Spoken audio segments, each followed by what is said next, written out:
Welcome back to Mark Haney, igniting the entrepreneurial revolution with the HaneyBiz Project. Welcome back to the HaneyBiz Project, brought to you courtesy of Hub International. I'm Mark Haney, and today I am here with Curt Rocca, DCA Capital. We've been talking about venture capital with Roger Akers, talking a little bit more about the early stage stuff.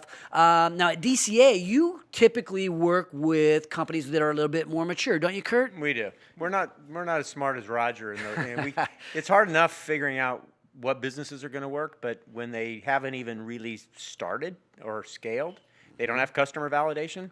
You got to be really smart to figure out which ones of those are going to work. So once they get up to 10, 20, 30 million, that's when in sales, that's when you guys really take a harder look and say, hey, how do we help you to grow to 50, 100 million? Is that a fair statement? That's exactly right. Okay, so talk to us about DCA and maybe how you differentiate from maybe typical private equity. I think, a couple things. Number one, most private equity groups are buyout oriented, so they want to come in and they want to take control of the company. We don't want to take control of the company. What we do is we go out and we try to find the best management teams who are trying to capitalize on the best business opportunities and become their partner. Okay. And when I say become their partner, I mean, capital's the easy part. I mean, it's the ultimate commodity, right? $1. Right. I mean, every dollar is exactly the same as every other dollar. So it's a function of exactly what you just asked. How do you differentiate? How do you make your dollar different than someone else's dollar? And the way you do that is by rolling up your sleeves and partnering with management teams, whether that's leveraging relationships, rather leveraging past experiences, leveraging market knowledge, whatever it is.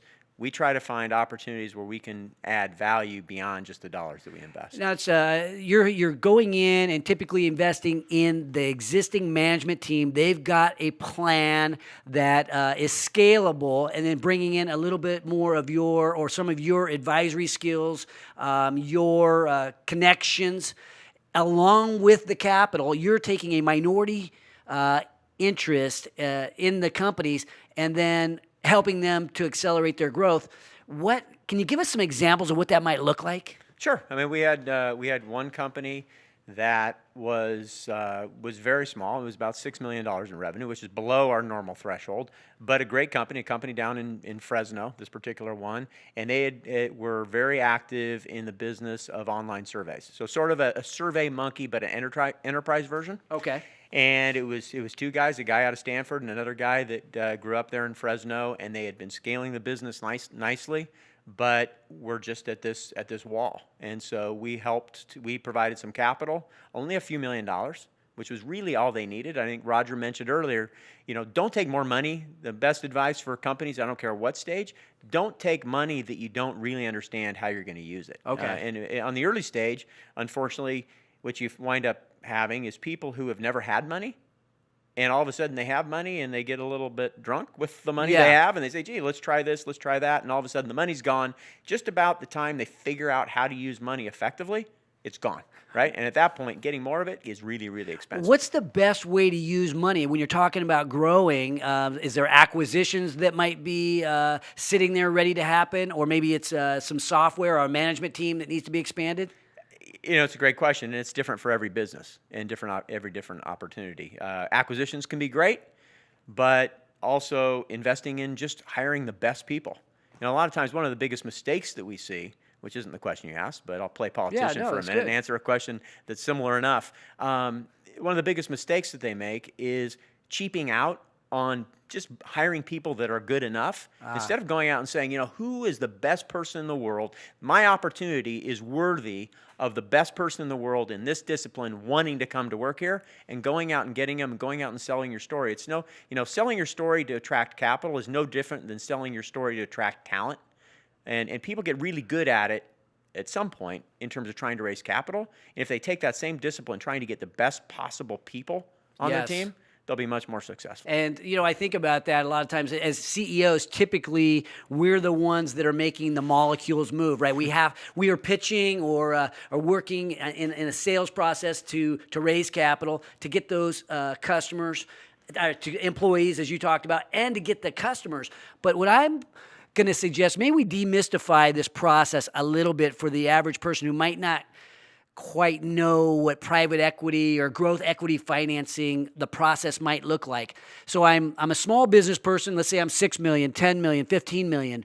And I come to you and I want some financing to grow my company. Let's say I want to make some acquisitions.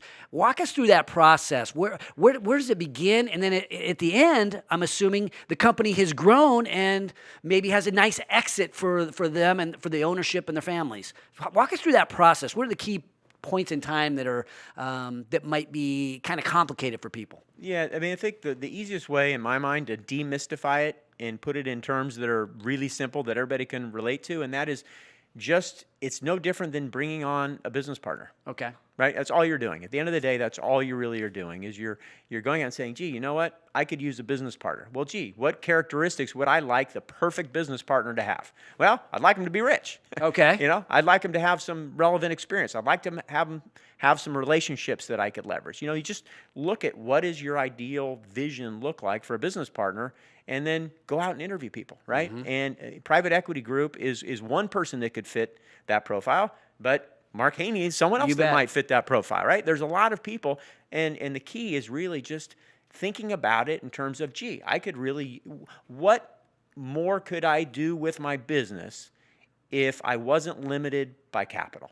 mm-hmm. right? And if the vision for what you can do, if people can take those blinders off and take off the self-imposed limitations that they kind of the self-speak of saying, gee, I can only do this because, you know, get the becauses out of the way and say, no, what could I do if I eliminated all these things that I think are barriers, and then look at, okay, in order to do that, what's it going to take? And then go out and find what it is. If it's capital, find capital. If it's expertise, find expertise. If it's great people, find great people.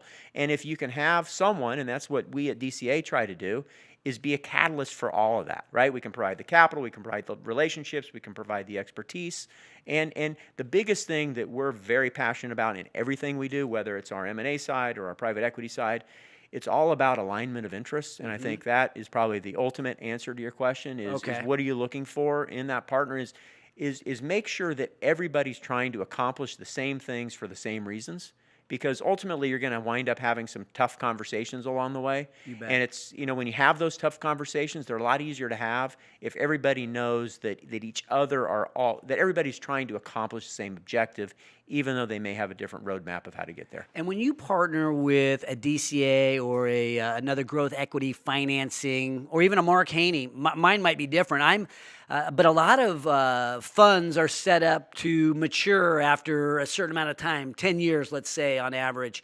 So you don't want to hold these investments indefinitely. Your goals typically as DCA is to help grow that company, and then at some point there's a liquidity event, a very cool exit for everybody. Is that? That's exactly right. Generally, we like to hold things for about 5 years. Okay. So we're looking for business owners that have at least another good 5 years of runway in them. And in some cases, we've exited investments just because the timing was right and the company was wildly successful after we invested. We've invested in, or we've divested our stake in as little as 3.5 years. Okay. But we tend to think of it in a 5-year holding pattern.